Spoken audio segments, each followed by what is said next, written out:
Hey, what's up? So is 2022, yeah, a bad class?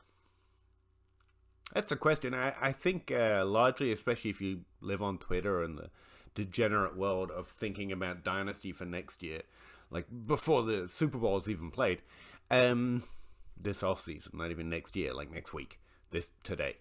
Yeah, that's the consensus. First round picks of the 2023 class have been trading about equal, depending on your league, to 2022 picks for a while now. In fact, we've known for quite a while, or at least it's been, at least in my little bubble. 2023 is a good class, has been a drumbeat for quite a while. So, yeah, 2022 is bad. But I get asked this question a variety of different ways, and I thought it was interesting. I was doing that running back video the other week, and just talking about running backs, and it just kind of asked the question to myself, and I thought about taking the terrible metaphor I was trying to use and trying to do a better video around it. And honestly, as that video showed, if you give me too much time, I end up, or the chance to re-record, I just end up re-recording, and then I get into editing and I just cut and cut and cut and cut, and I hate it, but I do that. And I just think sometimes, just unvarnished off the top of my head, I do a little better. At least that way it's more honest. Not honest, but it's exactly what I think. It's not clean, it's not takeified, it's just where I'm at. And I thought I did a pretty good job with it, so I thought I'd just cut it and put it in a video. And that's what this video is. I thought I'd do a little introduction, make sure I was wearing a different shirt, so you didn't think I just literally just lived in this room. And present it to you like a wet fish wrapped in newspaper, really. But yeah, let me know what you think. These are my unvarnished thoughts on whether 2022 is a bad class, or what I mean when I say bad class, because that's what this year's looking like. So check it out. Let me know what you think. Promise no jump scare. Subscribe me drops this episode. I might do that. I'm not gonna lie. I might. The only way I can do that is if it's funny to me, and that was funny to me. Sorry. But yeah, let me know what you think. Thanks. And Kyren Williams tier. And we're already well below most prospects I'd rank in the top 5 for most classes, by the way. This class has some significant defects. Not defects, but significantly... What's the metaphor I've been using? I think of it as a forest and you're trying to see the trees. That old chestnut, right? Normally, what I consider a good class is where it's pretty easy to distinguish which tree is taller and therefore older, or better, I guess, than the other trees, right? With this class, there are some tall trees who are skinny, and there are some short trees that are fat, so which one's older, I'm not sure, and most of them are just about the same height. Now, that's apropos of nothing in terms of their stats, but that's the way profiling this class feels. I know there are great players in this class. Even in a bad year, we get like 9 prospects across all positions who have two fantasy relevant seasons before they're into their 3rd year. That's a lot of players to be out on the lookout for, and that's in a low year. So I don't think there is such a thing as a bad class, because there are always a lot of players are actually pretty fantasy relevant. Some are drafted in the 2nd round, some are undrafted, even in rookie drafts, and you have to account for that a little bit, but that's true every year as well. It's mostly that what I mean by a bad class is they're harder to identify. The tall trees, or which trees older or younger, however you prefer to run with that metaphor, that describes 2015, it describes 2019, and it describes 2022. I know there are good players here, but they're not separating themselves out as cleanly as they did in the 2021 class. Like, the thing about the 2021 class is everyone's got a victory lap. Like, we pretty much all killed it. If you just went by ADP, you killed the 2021 rookie draft, because it's not because all the players were good, it's because it was pretty easy to rank them, and so we have this great feeling we did a good job at ranking them. But honestly, there are very few landmines. Terrence Marshall, one I caught. Jalen Waddle, one I pretty much missed on. Running back Elijah Mitchell was the lower drafted prospect, but there are a lot of people in on him, especially after they saw his landing spot. So it feels like we did a great job, but I think it's more a function of those players were easier to identify. Or at least that's what I think of as a good and bad class, rather than the quality of the players. It's the ease with which they are to identify and how good it's going to feel because of how well we identify them. I think 2020-22, that year too, fits that pattern. I think there are good players here, but we're going to feel bad about it. It's harder to separate them out. They're not distinguishing themselves in the ways that make it easy to figure out how to rank them. All right, so tier 4 here. I have many players in this tier, honestly, that I think have better. Hey, so as you can probably hear, my desktop is trying to take off and go to the moon in the background. That's because I was watching along with you. You didn't know it, but I was right there with you. What do you think?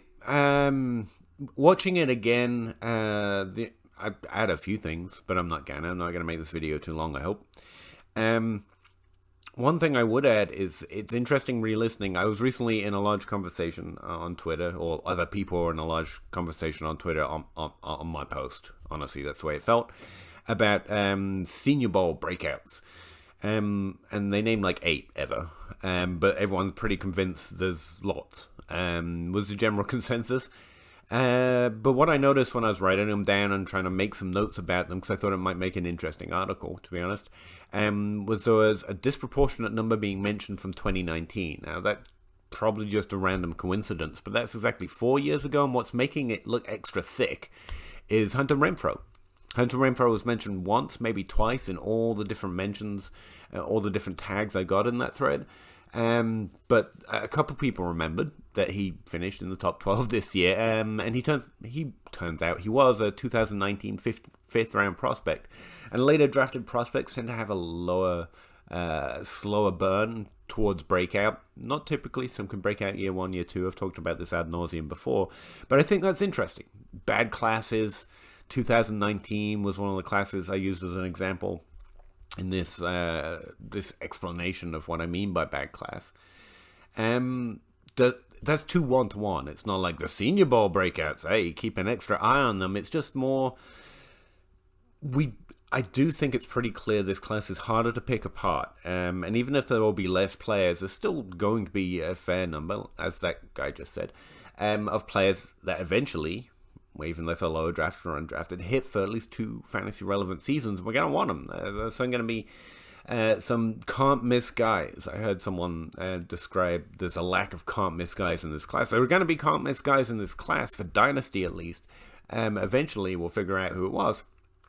And maybe some of your deeper shots. I've described this class before as like kind of a take your shot kind of a class. Like if you have Chris Olave a couple spots ahead of everyone else, but your pick is 1.07 and you really don't have to take him to the end of the first round, just speculating on ADP right now, I feel a lot more comfortable doing that in this class than most classes, because you should draft a player you think has the best chance of scoring points, position regardless and anything else regardless as well, which is why I've also said I think tight end and quarterback, whoever the best 2 are going to be significant, going to be legitimate considerations in the late first round in 2022 rookie drafts.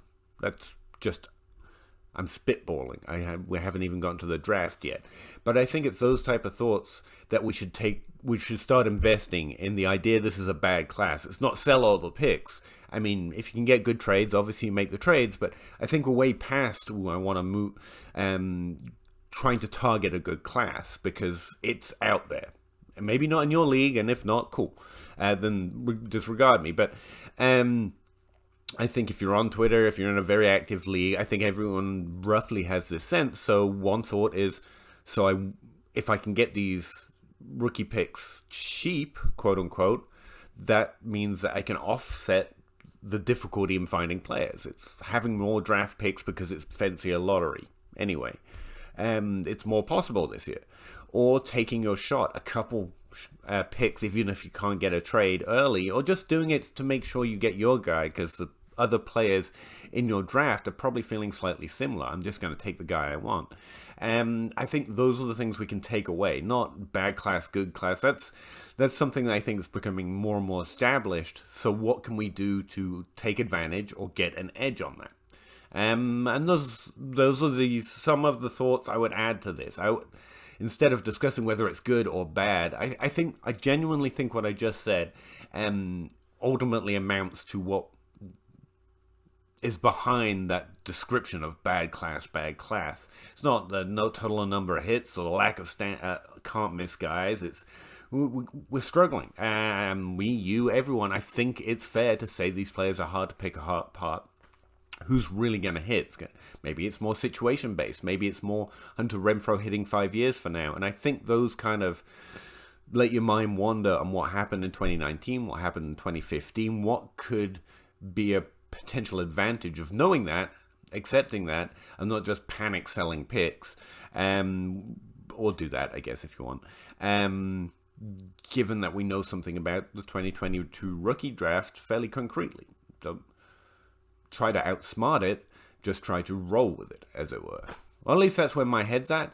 Again, let me know what you think. I got a comment section down there. I got a Discord. I got a Patreon. I got a social media. Like everyone else in the world, and I'd be really interested to see what you think. Thanks very much for checking this video out. If you did, obviously, hopefully I didn't scare you with a jump scare. Not actually sure I put one in yet. So that's it. Yeah. Anyway, thanks very much. Talk to you again. Yeah, I'm not even in the chair this time. Subscribe to the channel.